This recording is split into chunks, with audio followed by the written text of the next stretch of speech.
Hi friends, मैं पंकज कुमार आपका स्वागत करता हूं अपने चैनल स्टडी पॉइंट एग्ज़ाम में। और आज की इस वीडियो में हम बात करेंगे आज का मोस्ट इम्पॉर्टेंट करंट अफेयर के बारे में। अगर आप किसी भी गवर्नमेंट एग्ज़ाम का प्रिपरेशन कर रहे हैं तो डेली करंट अफेयर देखने के लिए चैनल को सब्सक्राइब करें और बेल आइकन प्रेस ज़रूर करें। यदि मैं जो भी वीडियो अपलोड करूँ तो सबसे पहले नोटिफिकेशन आपके पास पहुँच जाए। तो शुरुआत करते हैं आज का करंट अफेयर के बारे में।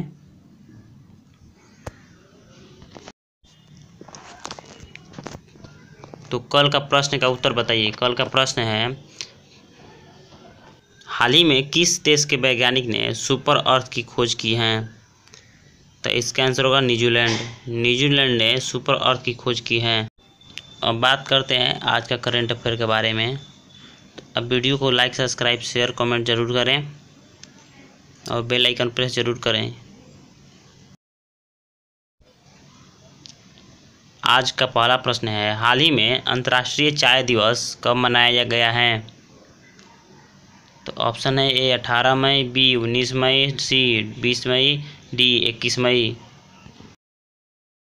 अंतर्राष्ट्रीय चाय दिवस मनाया गया है ऑप्शन डी, इसका आंसर होगा 21 मई।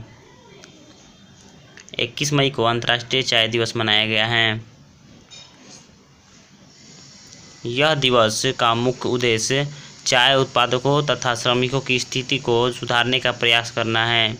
यह दिवस अंतर्राष्ट्रीय खाद्य और कृषि संगठन FOA के द्वारा मनाया जाता है।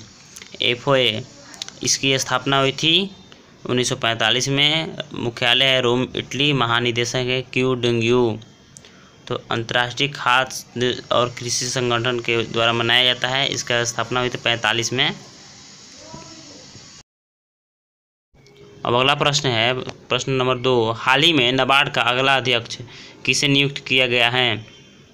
तो ऑप्शन है ए गोविंदा राजू चिंटला, बी हर्ष कुमार भनवाला, सी राजेश गोयल, डी महेंद्र देसाई। तो इसका आंसर होगा ऑप्शन ए गोविंदा राजू चिंटला। नाबार्ड का फुल फॉर्म होता है national bank for agriculture and rural development. इसकी स्थापना हुई थी 12 जुलाई 1982 को और मुख्यालय है मुंबई। तो नाबार्ड का अगला अध्यक्ष किसे नियुक्त किया गया है? तो गोविंदा राजुलू चिंटला को। और नाबार्ड की स्थापना 12 जुलाई 1982, मुख्यालय मुंबई, और फुल फॉर्म होता है national bank for agriculture and rural development.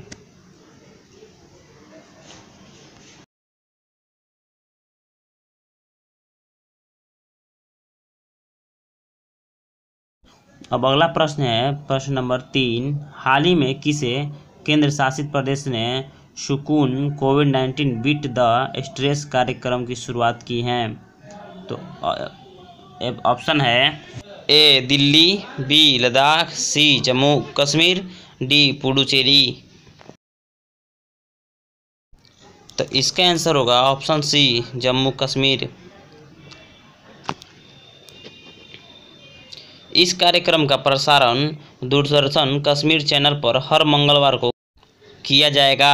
इतने लॉकडाउन से पड़ने वाले मनोवैज्ञानिक प्रभाव को दूर करने की चर्चा की जाएगी। जम्मू कश्मीर के उपराज्यपाल गिरीश चंद्र मुर्मू हैं और लद्दाख के पहले उपराज्यपाल हैं राधा कृष्ण माथुर। तो कौन कोविड-19 बीट द स्ट्रेस कार्यक्रम की शुरुआत की है? जम्मू कश्मीर। अब अगला प्रश्न है, प्रश्न नंबर 4, हाल ही में किस राज्य में दीदी वाहन सेवा का शुभारंभ किया गया है? तो इसका ऑप्शन है ए छत्तीसगढ़, बी मध्य प्रदेश, सी हिमाचल प्रदेश, डी केरल।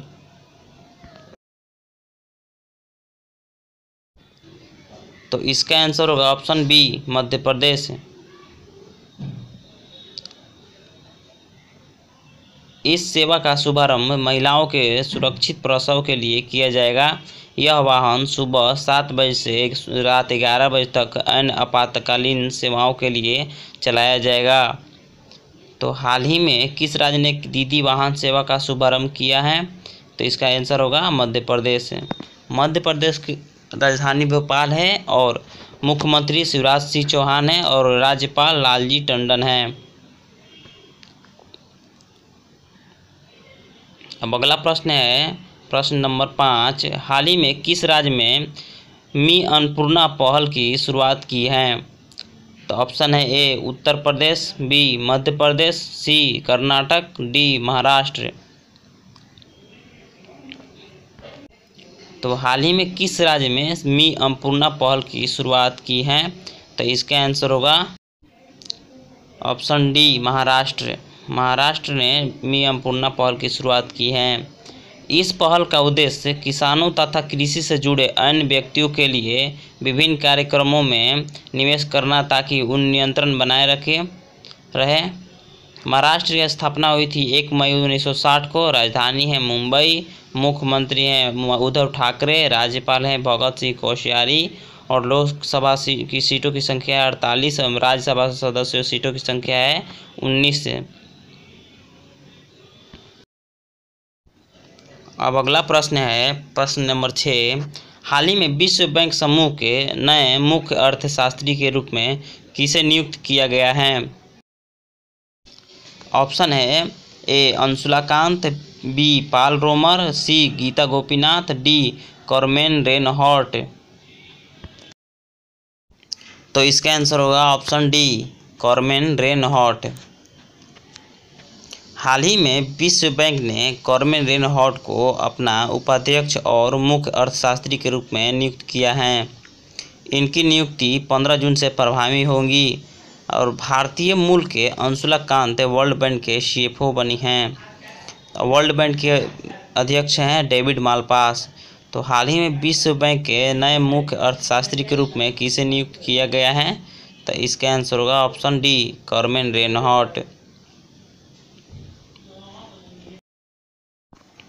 अब अगला प्रश्न है प्रश्न नंबर 7, हाल ही में चीन ने किस देश के निर्यात पर 80% का टैरिफ लगा दिया है?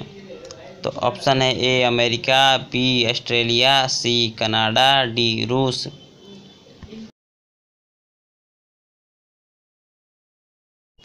तो इसका आंसर होगा ऑप्शन बी ऑस्ट्रेलिया। ऑस्ट्रेलिया की राजधानी है कैनबेरा, मुद्रा है ऑस्ट्रेलियन डॉलर और प्रधानमंत्री है स्कॉट मॉरिसन। तो हाल ही में चीन ने किस देश के निर्यात पर 80% का टैरिफ लगा दिया है? तो अब आंसर होगा इसका ऑस्ट्रेलिया। ऑस्ट्रेलिया की राजधानी कैनबेरा, मुद्रा है ऑस्ट्रेलियन डॉलर और प्रधानमंत्री स्कॉट मॉरिसन। और चीन की राजधानी है बीजिंग और राष्ट्रपति हैं शी जिनपिंग।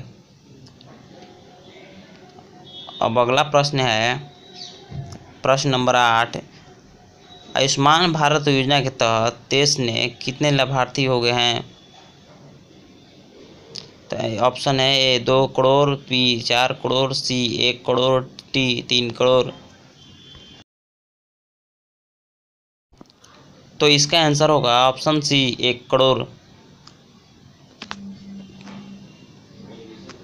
आयुष्मान भारत योजना के तहत कम आय वाले और गरीब परिवार को सालाना 5 लाख रुपए तक के मुफ्त इलाज के लिए व्यवस्था है। इसके साथ कोरोना वायरस को भी कवर किया जाएगा। इस योजना की शुरुआत 30 अप्रैल 2018 को नरेंद्र मोदी ने छत्तीसगढ़ के बीजापुर में की थी। तो आयुष्मान भारत योजना के तहत देश में लाभार्थी की संख्या हो गई है 1 करोड़। इसकी शुरुआत किए थे नरेंद्र मोदी। अब अगला प्रश्न है प्रश्न नंबर 9, हाल ही में आतंकवाद विरोधी दिवस कब मनाया गया है? ऑप्शन है ए 19 मई, बी 20 मई, सी 21 मई, डी 22 मई। तो हाल ही में आतंकवाद विरोधी दिवस कब मनाया गया है? तो इसका आंसर होगा ऑप्शन सी 21 मई।